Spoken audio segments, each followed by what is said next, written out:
नमस्कार, 12 बजे की 12 बड़ी खबरों में आप सभी दर्शकों का स्वागत है और मैं हूं आपके साथ अखंड राय। और आप देख रहे हैं उत्तर प्रदेश का तेजी से बढ़ता हुआ digital platform IBC 24 Uttar Pradesh Uttarakhand. 12 बजे की महत्वपूर्ण खबरों की शुरुआत करते हैं। आपको बता दें, कर्नल सोफिया को लेकर के जिस तरीके से मध्य प्रदेश के मंत्री ने एक बयान दिया था जो कि विवादित बयान था, उसके बाद पूरा विपक्ष, पूरा इंडिया गठबंधन मंत्री के इस्तीफे की मांग के साथ साथ उसके ऊपर एफआईआर की बात भी कह रहा था। साथ ही हाईकोर्ट ने उनको फटकार भी लगाई थी, सुप्रीम कोर्ट से भी उनको फटकार लगी है।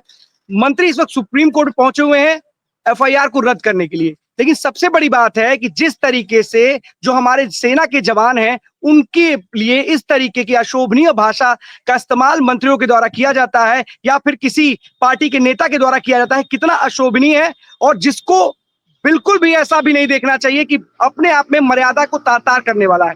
किस तरीके का बयान था मंत्री का एक सेना के अधिकारी के लिए, किस तरीके से उनके धर्म को जोड़ दिया था बीजेपी के मंत्री ने। लेकिन एक बार फिर समाजवादी पार्टी के वरिष्ठ नेता रामगोपाल यादव ने कुछ ऐसा ही कारनामा किया है। उन्होंने भी सेना की दूसरी जो बड़ी अधिकारी थी व्योमिका सिंह, विंग कमांडर, उनके लिए उनकी जाति का वर्णन करते हुए उनके बारे में बताया है।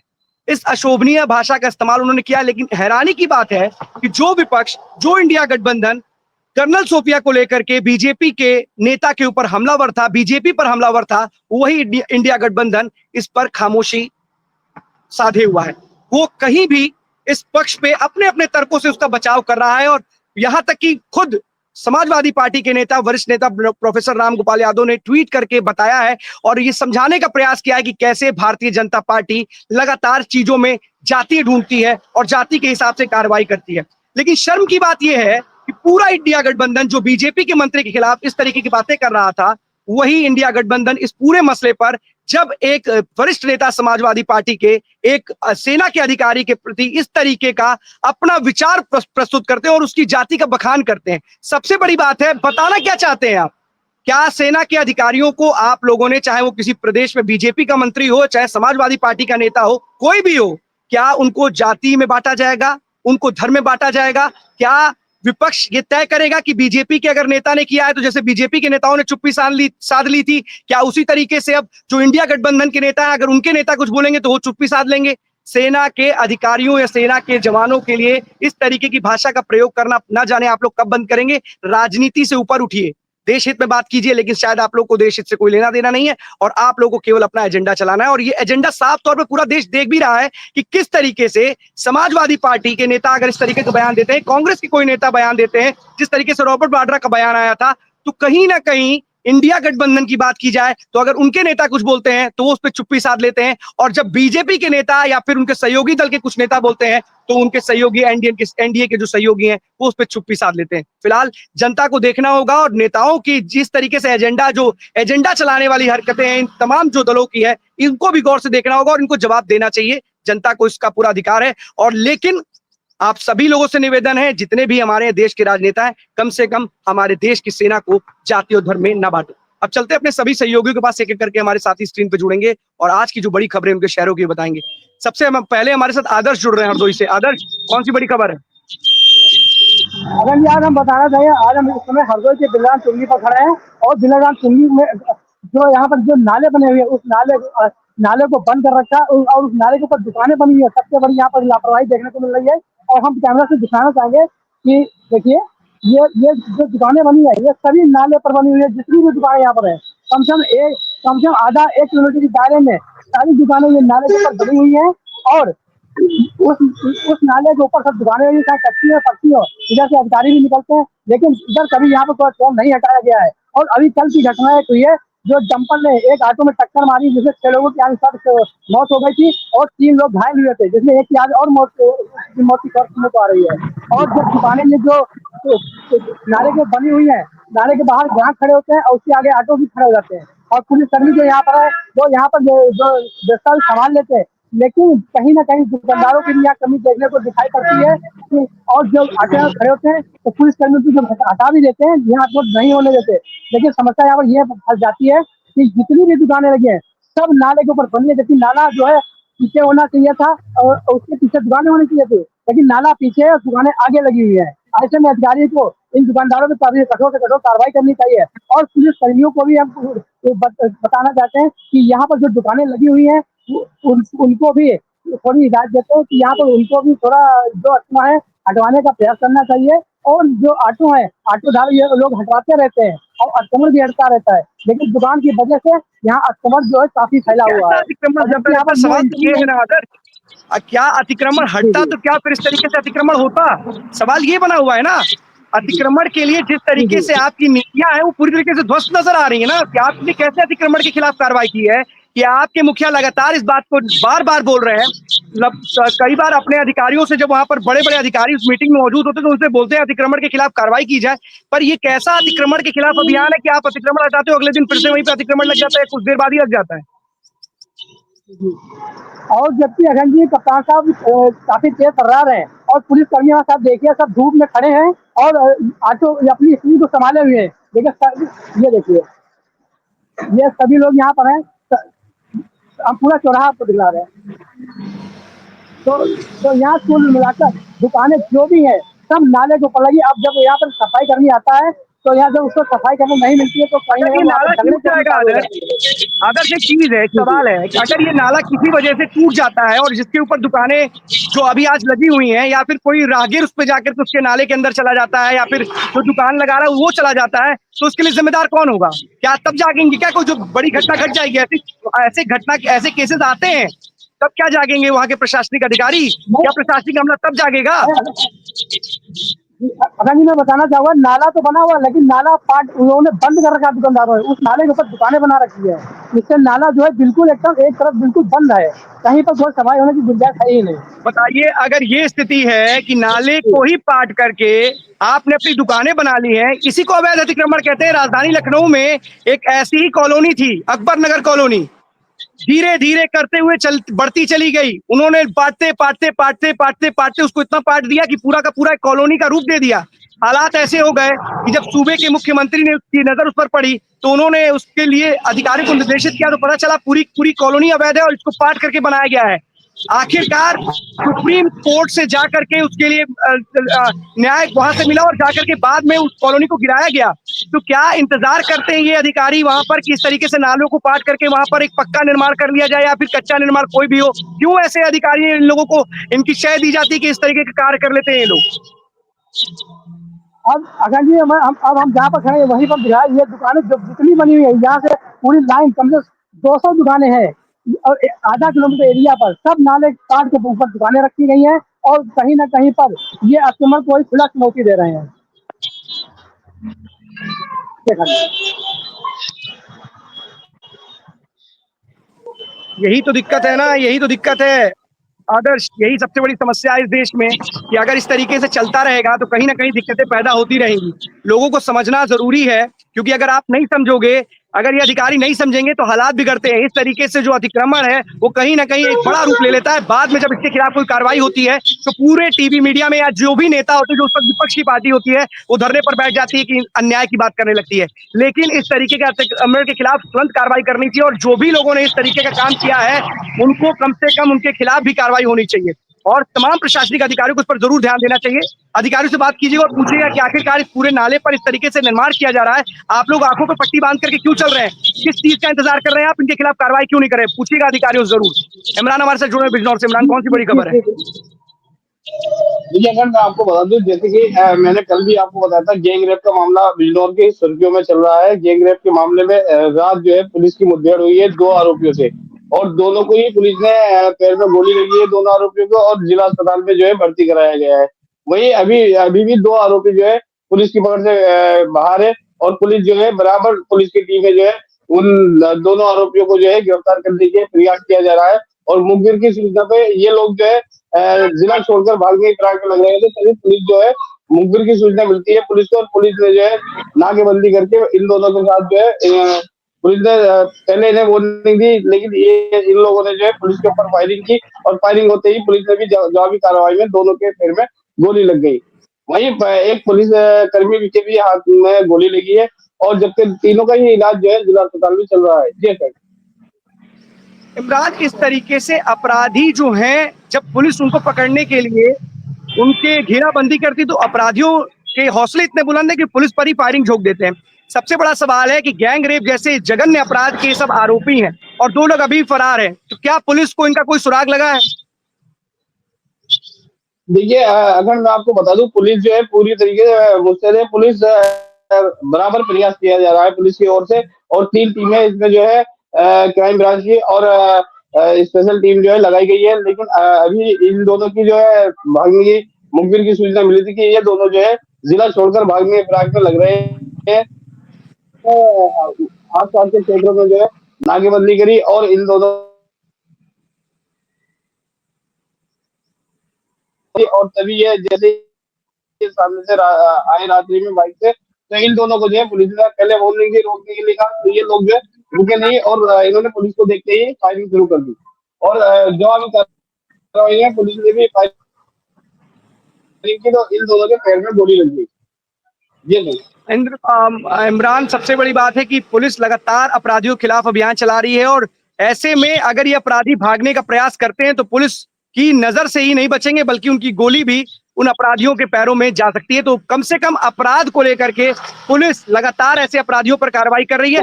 लेकिन जो 2 अभी भी अपराधी फरार हैं, जो पुलिस की गिरफ्त से दूर है, उन्हें भी जल्द से जल्द अगर पुलिस गिरफ्तार कर लेती तो शायद न्याय उस पीड़िता को जरूर मिल जाता। बहुत बहुत धन्यवाद आपको इस तमाम जानकारी के लिए इमरान।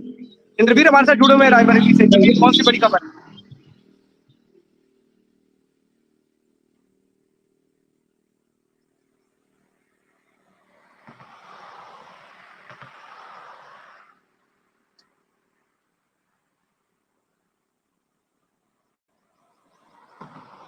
इंद्रवीर, आवाज आ रही है आपको?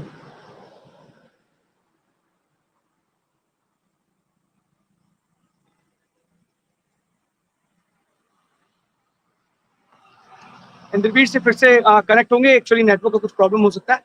लेकिन आप सभी दर्शकों को एक बात और बता दें कि बाहर जो गर्मी का माहौल है, या कहते हैं कि गर्मी का जो रूप है, रौद्र रूप धारण कर लिया है इस धूप ने। और लगातार आईएमडी की अगर बात की जाए तो 13 जिलों के लिए उन्होंने कहीं ना कहीं अलर्ट जारी किया है कि 13 जिलों में लगातार गर्मी बढ़ेगी। उसमें राजधानी लखनऊ भी है, गाजियाबाद भी है, प्रयागराज भी है, वाराणसी भी है, बलिया जैसी सभी प्रमुख शहर हैं।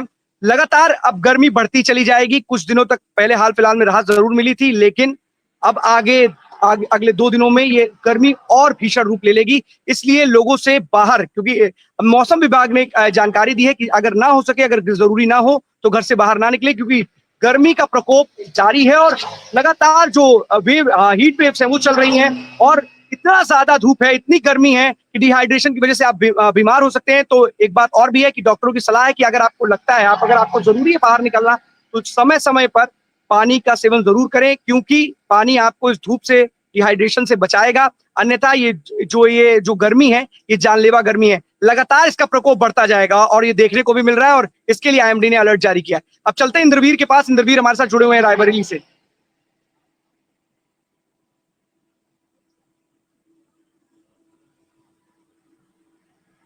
इंद्रवीर से कनेक्ट होंगे। एक और खबर है जो भारतीय जनता पार्टी से जुड़ी हुई है, क्योंकि जिस तरीके से भारतीय जनता पार्टी के एक लीडर का एक वीडियो वायरल हुआ था, अश्लील वीडियो वायरल हुआ था, जिसके बाद अब भारतीय जनता पार्टी ने उस लीडर को, उस नेता को पार्टी से बाहर का रास्ता दिखा दिया है। बब्बन सिंह बलिया के नेता थे और उनके खिलाफ भारतीय जनता पार्टी ने कार्रवाई की है। ये जो वीडियो था, लगातार इसको लेकर के जो विपक्ष था वो भी सवाल खड़े कर रहा था, और ना ही सिर्फ विपक्ष बल्कि बीजेपी भी इस वीडियो के आने के बाद असमंजस की स्थिति में पड़ गई थी। और अब बीजेपी ने यह फैसला लिया है कि उनको पार्टी से बाहर का रास्ता दिखा दिया गया। जिस तरीके से बीजेपी का नेता का ये वीडियो वायरल होता है, उस पर बेशर्मी से उन्होंने बयान भी दिया था, जिसकी वजह से लगता है कि बीजेपी ने यह फैसला लिया है, क्योंकि लगातार इस तरीके की बातों को बीजेपी नजरअंदाज नहीं करती है, अपने नेताओं के खिलाफ कड़े एक्शन जरूर लेती है और संदेश देती है कि आपको डिसिप्लिन में रहना होगा अगर भारतीय जनता पार्टी में रहना है। क्योंकि जिस तरीके का कारनामा भारतीय जनता पार्टी के नेताओं के द्वारा देखने को मिला है, जो वीडियो वायरल हुआ है, जिसको विपक्ष ने अपना एक हथियार बनाया और वायरल किया हर जगह, जिसको लेकर के समाजवादी पार्टी के मुखिया से जब सवाल किया गया तो उन्होंने भी बोला कि बीजेपी का चाल चरित्र पूरा देश जानता है, बीजेपी के चाल चरित्र से सब लोग वाकिफ है। तो कहीं ना कहीं लगातार इस तरीके की बातें बीजेपी के नेता के द्वारा जो किया गया था, जो कृत्य, उसका जो वीडियो वायरल हुआ था, उसके बाद भारतीय जनता पार्टी भी असहज की स्थिति में पड़ गई थी। और यही असहज की स्थिति है कि उसने पार्टी के अपने इस नेता को उसके कृत्य की सजा दी है और उसको पार्टी से बाहर का रास्ता दिखा दिया है। और लगातार इस बात की मांग विपक्ष के नेता भी कर रहे थे। सबसे बड़ी बात है कि विपक्ष के नेता लगातार बीजेपी पर दबाव बनाते हैं और बीजेपी से जुड़ी हुई अगर जो भी नेता है उससे जुड़ी कोई खबर है तो उसको हाथों हाथ लेते हैं, चाहे वो कहीं का भी खबर हो। और सबसे बड़ी बात है कि पूरा इंडिया गठबंधन एकजुट हो जाता है और लगता है जैसे एक मैसेज चला और वो सब जगह एक ही जगह चलता है। ऑपरेशन सिंदूर के दरमियान भी देखा गया था कि किस तरीके से हमारे सेना के जवानों ने शौर्य दिखाया, पराक्रम दिखाया और पाकिस्तान के सारे मंसूबों पर पानी फेर दिया, उनके एयरबेस ध्वस्त कर दिए, आतंकवादियों के ठिकाने ध्वस्त कर दिए। लेकिन एक तरीके से सोशल मीडिया को अगर देखा जाए तो ऐसा बताया और दर्शाया जा रहा था कि जैसे कहीं ना कहीं भारत की सेना कहीं ना कहीं थोड़ी सी कम है और प्रचार कुछ ज्यादा किया जाता बीजेपी का सीज फायर को लेकर के कि बाहर के लोग या विश्व के जो तीसरा देश है वो यहाँ पर मध्यस्थता कर रहा है, लेकिन बीजेपी इस पर कुछ बोल नहीं रही। फिलहाल विवेक, जिस तरीके से प्रधानमंत्री नरेंद्र मोदी ने बोला था कि टेरर के खिलाफ या आतंकवादियों के खिलाफ ये कार्रवाई चलती जाएगी और कोई भी आतंकवादी घटना अगर भारत में होती है तो उसे एक्ट ऑफ वॉर माना जाएगा। सबसे बड़ा सवाल ये उठने लगा था कि आखिरकार बात किसकी मानी जाए, सेना के डीजीएमओ स्तर के अधिकारियों की बात मानी जाए या फिर देश के प्रधानमंत्री की बात मानी जाए या फिर जो इस वक्त सोशल मीडिया पे चल रहा है, किसी के द्वारा भी चल रहा है, उसको चलाया जा रहा है, कैंपेन के माध्यम से चलाया जा रहा है कि बाहरी जो तीसरे नेता हैं उन्होंने रुकवाया। फिलहाल कल उनका एक और बयान है जिसमें उन्होंने ऐसा कुछ भी कहने से उन्होंने कहा कि मैंने समझाने में मदद की थी, मध्यस्थता की बात से वो पलट गए थे।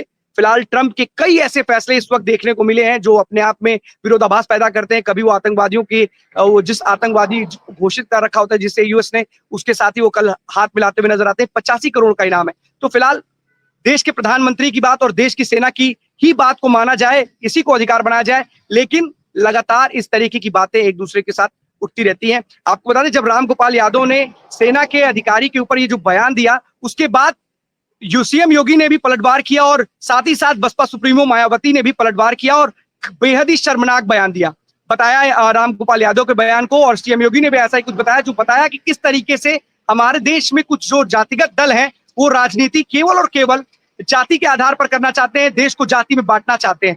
फिलहाल विपक्ष इस पूरे मामले पर अपने हिसाब से तर्क देते हुए नजर आया और तमाम जो विपक्ष के नेता हैं, बड़े लीडर्स हैं, वो कहीं ना कहीं रामगोपाल यादव के इस बयान के बचाव में नजर जरूर आए हैं। फिलहाल इतना जरूर है कि कहीं ना कहीं जिस तरीके से रामगोपाल यादव ने एक सेना के अधिकारी के लिए, जो समाजवादी पार्टी के जो वरिष्ठ नेता हैं, उन्होंने जिस तरीके से सेना के एक अधिकारी के लिए एक अशोभनीय भाषा का इस्तेमाल किया, कहीं ना कहीं इसके लिए उनको माफी जरूर मांगनी चाहिए थी। अगर आप माफी नहीं मांग रहे तो अलग बात है, अपने आप से अपनी बातों के तर्कपूर्ण तरीके से उसको सिद्ध करना चाह रहे हैं तो ये भी अपने आप में एक अलग बात है। इंद्रवीर हमारे साथ जुड़े हुए। इंद्रवीर, कौन सी बड़ी खबर है रायबरेली से आज?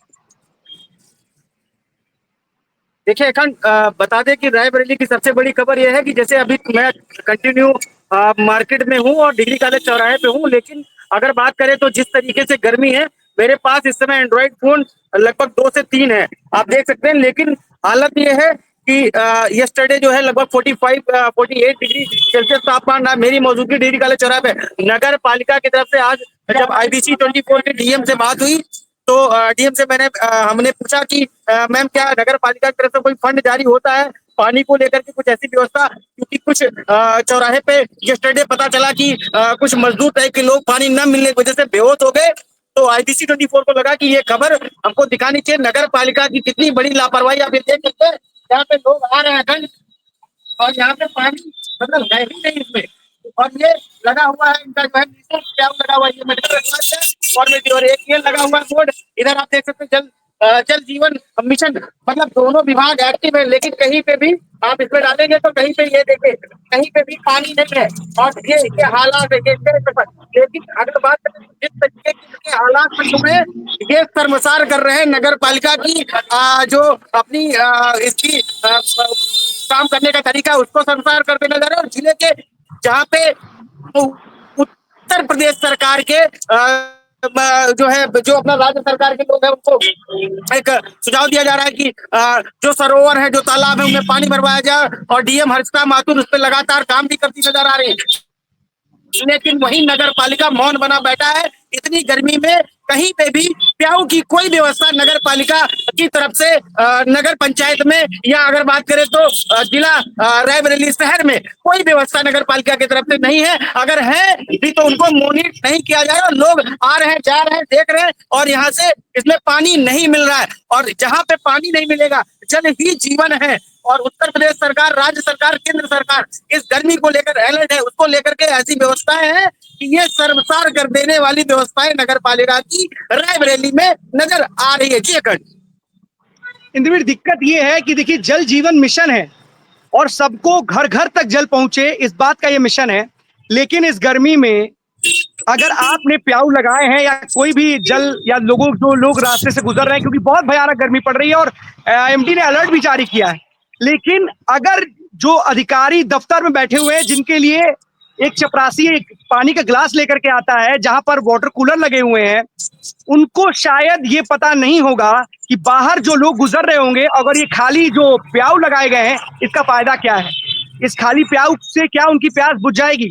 जो लोग बेहोश हो जा रहे हैं, क्या उन लोगों को होश में आ जाएंगे खाली प्याऊ को देख करके? कम से कम जल जीवन मिशन के तहत जो ये बोर्ड लगाया है, कम से कम उसको ही लिए उसका इलाज बचाने के लिए कम से कम उसमें पानी भर देते। हमने अभी क्या किया,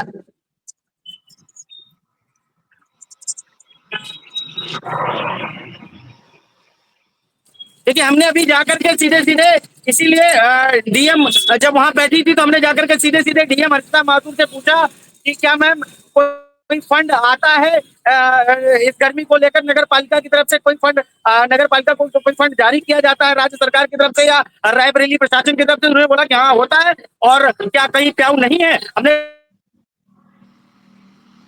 मैडम जमीनी स्तर पे जो प्याऊ लगे भी हैं, बेहोश हो रहे, पानी अगर नहीं मिल पा रहा, सोचिए जो मजदूर अपने घर से सुबह मजदूरी करने निकलता है और उसको मजदूरी भी नहीं मिलती, वो चौराहे पे बैठा इंतजार करता है पूरे दिन और उसको पानी भी नसीब नहीं है कि उसको नॉर्मल पानी, ठंडा पानी तो बहुत दूर की बात, नॉर्मल पानी मिल जाए, पी के अपनी प्यास बुझाए। इस कंडीशन में ये नगर पालिका की बहुत ही ज्यादा शर्मसार कर देने वाली जो है बात है कि जिस तरीके से इतनी गर्मी में, मतलब इस समय लगभग 12:15 12:30 हो रहा है, लेकिन अगर बात करें तो मोबाइल नहीं काम कर रहा, लोग निकल नहीं पा रहे हैं घर से अपने। और उत्तर प्रदेश सरकार ने अलर्ट भी जारी कर दिया, वहीं पे प्रशासन अलर्ट है, सरोवर में, तालाबों में पानी भरवाया जा रहा है और हर एक सुविधाएं दी जा रही है सरकार, चाहे वो मेडिकल फैसिलिटी हो, चाहे वो किसी तरीके की। वहीं पे नगर पालिका मौन बना क्यों बैठा है? इस पे जब अभी डीएम हर्षिता माथुर से बात हुई ABC24 की, उन्होंने कहा कि नहीं, इस पे काम आगे किया जा रहा है और आगे भी काम होगा, लेकिन नगर पालिका की तरफ से कोई टीका टिप्पणी इस पे नहीं आई। जी तो इंद्रवीर, क्या काम होगा अगर फंड जारी किया जाता है? तो फंड क्या घर में रखने के लिए जारी किया जाता है, दफ्तर में रखने के लिए जारी किया जाता है, बैंक में रखने के लिए जारी किया जाता है? किस लिए किया जाता है? फंड इसीलिए जारी किया गया है ना कि कम से कम पानी लोगों को, जो राहगीर है उनको पानी मिले, जो प्यासे लोग हैं उनको पानी मिले। क्या फंड को बैंक में रखने के लिए मिला है? क्या किस लिए मिला है फंड?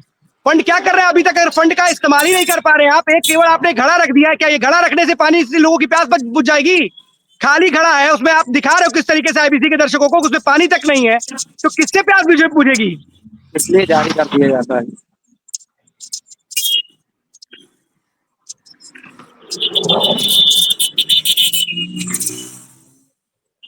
देखिए नगर पालिका के, मैं तो नहीं जानता, एक अधिकारी थे कोई वहाँ डीएम ऑफिस में बैठे हुए थे, उनसे जब मेरी बात हुई उन्होंने कहा कि नहीं जगह जगह प्याऊ लग रहा है। मैंने कहा आप ही को दिखता है, मीडिया को तो नहीं दिखता वो प्याऊ, ठीक है? तो कहीं ना कहीं सफाई जो होती है, जो कागजी कोरम होता है, वो तो फुलफिल होता है, लेकिन जमीनी स्तर पे कहीं कुछ नजर नहीं आता। और इस तरीके के प्रचंड गर्मी में, प्रचंड गर्मी में जिस तरीके के हालात नगर पालिका शहर में रायबरेली में है, वो बदतर कर देने वाले हैं कि लोगों को 2 बूंद पानी का भी नसीब नहीं हो रहा है। इससे ज्यादा क्या नगर पालिका के लिए होगा कि इतनी गर्मी में लोग। बिल्कुल, बहुत शर्म की बात है नगर पालिका के लिए इंद्रवीर। और सबसे बड़ी बात है, आपने बहुत अच्छा, देखिए ये बहुत अच्छा क्वेश्चन उठाया आपने और एक बहुत अच्छी खबर है, क्योंकि सबसे बड़ी बात है कि इस प्रचंड गर्मी में अगर नगर पालिका का रवैया ये है कि आम जनमानस जो राहगीर वहां से गुजरता है उसको केवल पानी तक नहीं मिल पा रहा है, वो भी बूंद के लिए तरस रहा है, क्या एक छोटे से घड़े से इतने लोगों की प्यास बुझाई जा सकती है? सवाल ये भी एक बड़ा है। क्या आपके पास कोई परमानेंट इसका सोल्यूशन नहीं है? कोई परमानेंट सोल्यूशन नहीं है। अगर अपने काम पर आपको शर्म करने की जरूरत है। नगर पालिका बिल्कुल। के अधिकारियों, अगर आपको दिख नहीं रहा कि एक राहगीर वहां पर मौजूद जो लोग करते हैं उनके लिए किस तरीके की स्थिति बनी हुई है। नहीं नहीं अंकल बिल्कुल सही कह रहे हैं कि छोटे से अंकल बिल्कुल सही कह रहे हैं कि इतने छोटे से घड़े में मुझे लगता है कि ये लोग 5 लीटर पालिका के साथ कोई पानी डालेगा क्या उनके पास वाटर। अब मैं आपको दिखाऊं यहाँ पे सामने देख सकते हैं। मैं धूप में जा नहीं सकता क्योंकि मोबाइल चल नहीं रहा है। आप देखिए सामने जो वाटर कूलर लगा हुआ है ये प्राइवेट संस्थान का है लेकिन दिक्कत ये नहीं है कि दिक्कत है कि आपके साथ आपके सामने जो प्रॉब्लमें हैं उस प्रॉब्लमों से आप कतराते नजर आ रहे हैं और उस विभाग को आप शर्मसार कर रहे हैं जिस विभाग से सारी चीजें आपको प्रॉपर्ली मिलनी चाहिए। जी अखंड बिल्कुल इंद्रवीर, शर्मसार तो ये अपने आप को भी कर रहे हैं, पूरे विभाग को कर रहे हैं, पूरे प्रदेश को कर रहे हैं, पूरे देश को कर रहे हैं। ऐसे अधिकारी अगर रहेंगे तो पूरा देश शर्मसार होगा। अब दिक्कत है कि एक घड़ा दिख रहा है और पीछे आपकी ब्रांडिंग दिख रही है जल जीवन मिशन। उस जल जीवन मिशन के तहत अगर कुछ वहां पर वाटर कूलर की व्यवस्था होती कि पानी परमानेंट आता तो समझ में आता। एक छोटा सा घड़ा है, उसके पीछे एक बहुत बड़ी ब्रांडिंग है। ब्रांडिंग नहीं करिए, काम कीजिए। ये अधिकारी, सरकार जो पैसा फंड देती है वो न जाने कहां पर उसको रख देते हैं, उसका उपयोग कहां करते हैं। राहगीर परेशान है एक एक बूंद के लिए, लेकिन एक छोटा सा घड़ा है और उसके पीछे एक बहुत बड़ी सी ब्रांडिंग है। ब्रांडिंग से क्या उसकी प्यास बुझ जाएगी? तो मोबाइल काम नहीं कर अगर मोबाइल इज नॉट वर्किंग तो चलिए कोई बात नहीं इंद्रवीर, आपने बहुत अच्छी खबर दिखाई। और सबसे बड़ी बात है कि आज आईबीसी के दर्शकों को आपने दिखाया कि किस तरीके से रायबरेली के जो नगर पालिका के जो कर्मचारी हैं वो कितना अच्छा काम कर रहे हैं। कि ब्रांडिंग तो बहुत बड़ी सी है, बहुत बड़ी ब्रांडिंग कर रखी है, लेकिन सामने एक छोटा सा घड़ा है। जितना बड़ा स्टैंड है, अगर उतना ही बड़ा वाटर कूलर, एक परमानेंट सोल्यूशन लगा देते तो शायद इस तरह की खबर ना आती। रायबरेली के जो लोग हैं, जो रायबरेली के जो भी राहगीर हो, चाहे मजदूर हो, चाहे जो भी लोग हो, जिनको प्यास लगती उनकी प्यास बुझ जाती। ब्रांडिंग से उनकी प्यास नहीं बुझेगी। आप लोगों को समझना चाहिए कि जल जीवन मिशन की ब्रांडिंग बिल्कुल करिए, हर घर तक जल जरूर पहुंचाइए, पर इतना जरूर है कम से कम लोगों को शुद्ध पानी मिल सके उसकी एक परमानेंट व्यवस्था कीजिए। क्योंकि इंद्रवीर ने जो खबर दिखाई है ये ना सिर्फ रायबरेली की बल्कि पूरे प्रदेश, पूरे देश के लिए है। ये गर्मी का सितम है और इस गर्मी के सितम में तमाम लोग परेशान होते हैं और खबर में भी दिखाई कि किस तरीके से लोग बेहोश हो जा रहे हैं। तो लगातार एक गर्मी का एक सबसे बड़ा साधन होता है पानी। बहुत सारे लोग पानी खरीद कर नहीं पी सकते हैं, तो इस बात का विशेष ध्यान रखें नगर पालिका और प्रशासन की सभी को समुचित कम से कम पानी मिल सके, शुद्ध पानी मिल सके, स्वच्छ पानी मिल सके और परमानेंट उसमें पानी आए। दिखावे के लिए एक स्टैंड के ऊपर एक छोटा सा घड़ा ना लगाया जाए, क्योंकि स्वच्छ जल ही जीवन है, ये लाइन है। जल जीवन मिशन अलग है, मिशन नहीं है, जल ही जीवन है। मिशन तो आपका है कि आपको घर घर तक जल पहुंचाना है, लेकिन यहाँ पर जल ही जीवन है, तो इसके लिए भी कुछ कार्य कीजिए। जल को हर आदमी तक पहुंच सके, इसके लिए भी कुछ व्यवस्था कीजिए, परमानेंट सॉल्यूशन कीजिए। क्योंकि इस गर्मी में एकमात्र साधन है लोगों की सुरक्षा के लिए, वो है पानी। तो कम से कम इसका एक विशेष इंतजाम कीजिए। और अगर जिला अधिकारी, आप ये खबर जरूर देख रहे हो रायबरेली के, तो अपने अधिकारियों, जो निचले अधिकारी हैं, जो कर्मचारी हैं आपके, उनको लताड़ लगाइए कि आखिरकार इस तरीके से प्याऊ रखे गए हैं, खाली क्यों है, वहां पर परमानेंट सॉल्यूशन क्यों नहीं। एक और खबर बतानी जरूरी है, क्योंकि जिस तरीके से ऑपरेशन सिंदूर के बाद 13 मई से 23 मई तक ऑपरेशन सिंदूर को लेकर के भारतीय जनता पार्टी तिरंगा यात्रा निकाल रही है पूरे देश में, प्रदेश में, उसी को लेकर के 13 तारीख को सूबे के मुख्यमंत्री योगी आदित्यनाथ ने यहाँ पे रवाना किया था तिरंगा यात्रा को। लेकिन अब इसी तिरंगा यात्रा पर एक सवाल खड़ा किया है समाजवादी पार्टी के मुखिया अखिलेश यादव ने। उन्होंने कहा है कि जब जीत हुई नहीं, सीज फायर हुआ है, तो जश्न किस बात का। लेकिन सवाल यह भी उठता है कि सवाल आपका वाजिब है कि जीत हुई नहीं, जश्न किस बात का। तो ये आपको ये बता दें कि सैनिक जो है ना, जिन्होंने वहां पर लड़ाई लड़ी है, जिन्होंने पाकिस्तान के हर उस हौसले को ध्वस्त किया है, जिसने उस नापाक जो इरादे थे पाकिस्तान के, उसको ध्वस्त करने का काम किया है, तो उन सैनिकों के लिए भी कम से कम कुछ शब्द बोलिए। बिल्कुल सही है, राजनीति अपनी जगह पे है, सब लोग राजनीति करते हैं। क्योंकि एक बात बोलना जरूरी है, लोग कहते हैं कि आतंकवादियों का धर्म नहीं होता, पर लगातार जाति गिनाई जाती है। क्या अपराधियों की जाति होती है? अगर आतंकवाद का धर्म नहीं हो सकता तो क्या अपराधियों की जाति होती है? आरक्षण की बात होती है, जातियों की बात होती है। हम लोग बहुत आगे निकल चुके हैं। 2021 में 2000 आप सोचो कि 21वीं सदी में आप चल रहे हो, 2025 चल रहा है, और ऐसे में अगर हम लोग जात बात धर्म की बात करेंगे तो हमारे ऊपर दुनिया कितना हम पर विश्वास करेगी, ये भी देखने वाली बात है। और आप लोग एक बड़े लीडर्स हो, आप यंग लीडर्स हो, यूथ के एक आप कहीं ना कहीं आप लोग को यूथ पसंद भी करता है, तो कम से कम भेदभाव से उठ करके कुछ ऐसी बात भी करने की आपको जरूरत है कि समाज को एकजुट करने का है। बिल्कुल अपनी जगह है, राजनीति करना चाहिए, पर समाज में विद्वेष ना हो, भेदभाव ना हो, इसका भी विशेष ध्यान रखना चाहिए। हमारा भारत संपूर्ण भारत है, एकत्रित होकर के अखंड भारत है। इस भारत में जातियों के नाम पर, धर्म के नाम पर बंटवारा ना हो सके, इस बात का विशेष ध्यान रखें सभी राजनेता, क्योंकि राजनेताओं को लोग अपना मेंटोर मानते हैं। राहुल गांधी के भी अपने लोग फॉलो करने वाले हैं, अखिलेश यादव को भी फॉलो करने वाले हैं, योगी आदित्यनाथ को फॉलो करने वाले हैं और पीएम मोदी को भी फॉलो करने वाले, तमाम ऐसे जो राजनीतिक जो बड़े लीडर्स हैं उनको फॉलो करने वाले, उनकी तादाद बहुत बड़ी है। तो ऐसे में आप क्या बोलते हैं, इसका बहुत महत्व होता है। तो इसलिए विशेष ध्यान रखें कि आप कम से कम राजनीतिक लिहाज से जो आपको जरूरी लगता है, अगर कुछ गलत काम करता है, अगर आपको लगता है कि सरकार कुछ गलत करे तो उसको जरूर उठाइए, पर ऐसे अगर इस देश को जातियों में अगर हम लोग तोड़ने के लिए अगर आप बात करोगे, क्योंकि आप सोशल मीडिया ट्रेंड, क्योंकि आप लोग सोशल मीडिया को देखते हो, तो सोशल मीडिया पर किस तरीके की भाषा का इस्तेमाल एक दूसरे के प्रति लोग करने लगे हैं, कितना जहर अब निकलने लगा है लोगों को, लोगों के जुबान से एक दूसरे के प्रति, अपने आप में एक बहुत बड़ा घातक स्थिति में ले जाने वाला भारत को। इसलिए सभी लोग इस बात का विशेष ध्यान रखें, जाति का जहर ना घोलें तो ज्यादा बेहतर होगा। फिलहाल आप लोग को जैसा उचित लगे आप करिए, एक सलाह है। बाकी इस देश की अखंडता, संप्रभुता को नष्ट करने की कल्पना या यूं कहें कि नष्ट करने का काम ना करें तो बहुत बहुत धन्यवाद आपका। 12 बजे 12 बड़ी खबरों में आज के लिए बस इतना ही। कल हम आपके साथ फिर से होंगे।